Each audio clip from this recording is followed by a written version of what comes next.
GKS Bros Production, 7 Seas and 7 Hills Production தயாரிப்பில் மிர்ச்சி சிவா ராம் கூட்டணியில் பறந்து போ ஜூலை 4 முதல் திரையரங்குகளில். சென்னை சில்க்ஸின் ஆஹா ஓஹோ ஆடி சேல். தெறிக்கவிடும் காரம் நிறம் சுவையை தருகிறது. ஆச்சி மிளகாய் தூள் தெறிக்கவிடும் காரம் நிறம் சுவை.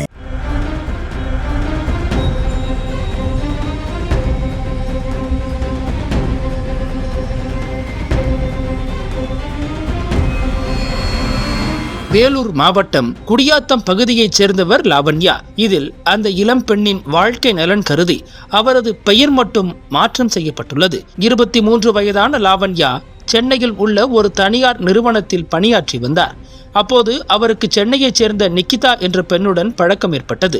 இந்த செய்தியில் இந்த பெண்ணின் பெயரும் மாற்றம் செய்யப்பட்டுள்ளது. இருவருக்கும் மது அருந்தும் பழக்கம் இருந்ததால் இவர்கள் நெருங்கிய தோழிகளாகி அவ்வப்போது விடுதிகளில் அறை எடுத்து தங்கி ஒன்றாக மது அருந்தி வந்தனர். கடந்த ஜூன் 27ஆம் தேதி மது அருந்துவதற்காக லாவண்யாவும் நிக்கிதாவும் சென்னை நுங்கம்பாக்கத்தில் உள்ள ஒரு தனியார் விடுதியில் அறை எடுத்துள்ளனர்.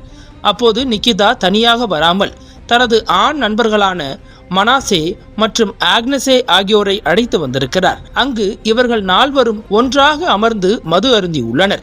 அதிக அளவில் மது அருந்தியதால் 4 பேரும் சுயநினைவை இழந்ததாக கூறப்படுகிறது. அதன் பிறகு லாவண்யா தனது அறையில் தூங்கச் சென்றுள்ளார். காலையில் எழுந்து பார்த்தபோது தான் ஆடைகளின்றி நிர்வாணமாக இருப்பதைக் கண்டு லாவண்யா அதிர்ந்துள்ளார். அவரது பக்கத்தில் நிக்கிதாவின் நண்பர் மனாசேவும் ஆடைகளின்றி உறங்கியுள்ளார். அவரை தட்டி எழுப்பி விசாரித்த போது போதையில் எனக்கு எதுவும் தெரியவில்லை, அதனால்தான் இங்கு படுத்து தூங்கிவிட்டேன் என கூறி லாவண்யாவின் காலில் விழுந்து மன்னிப்பு கேட்டுள்ளார். ஆனால் தான் பாலியல் வன்கொடுமைக்கு ஆளாக்கப்பட்டதை உணர்ந்த லாவண்யா தனது தோழி நிக்கிதாவிடம் இது குறித்து கேட்டுள்ளார். ஆனால் நிக்கிதா தனக்கு எதுவும் தெரியாது என நழுவியுள்ளார். இதனால் மனமுடைந்த லாவண்யா அவர்களுடன் சண்டையிட்டு விட்டு மிகுந்த மன உளைச்சலுடன் சொந்த ஊரான வேலூருக்கு திரும்பியுள்ளார். பின்னர் வேலூரில் உள்ள ஒரு மருத்துவமனையில் பரிசோதனை செய்தபோது லாவண்யா கொடூரமான பாலியல் வன்கொடுமைக்கு உள்ளாகி இருப்பது உறுதியானது. இந்த சம்பவம் லாவண்யாவின் பெற்றோருக்கும் தெரிய வந்ததும் அவர்கள் அதிர்ச்சியடைந்து வேலூர் வடக்கு காவல் நிலையத்தில் புகார் அளித்தனர். சம்பவம் சென்னையில் நடந்ததால் புகாரை சென்னை 1000 விளக்கு அனைத்து மகளிர் காவல் நிலையத்திற்கு மாற்றுமாறு காவல்துறையினர் அறிவுறுத்தினர். அதன் பேரில் சென்னை வந்த லாவண்யா 1000 விளக்கு அனைத்து மகளிர் காவல் நிலையத்தில் இந்த பாலியல் வன்கொடுமை தொடர்பாக புகார் அளித்துள்ளார்.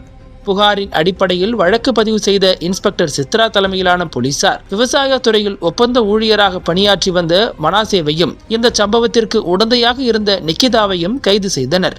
பின்னர் அவர்களிடம் விசாரணை நடத்தப்பட்டு நீதிமன்றத்தில் ஆஜர்படுத்தி சிறையில் அடைத்துள்ளனர்.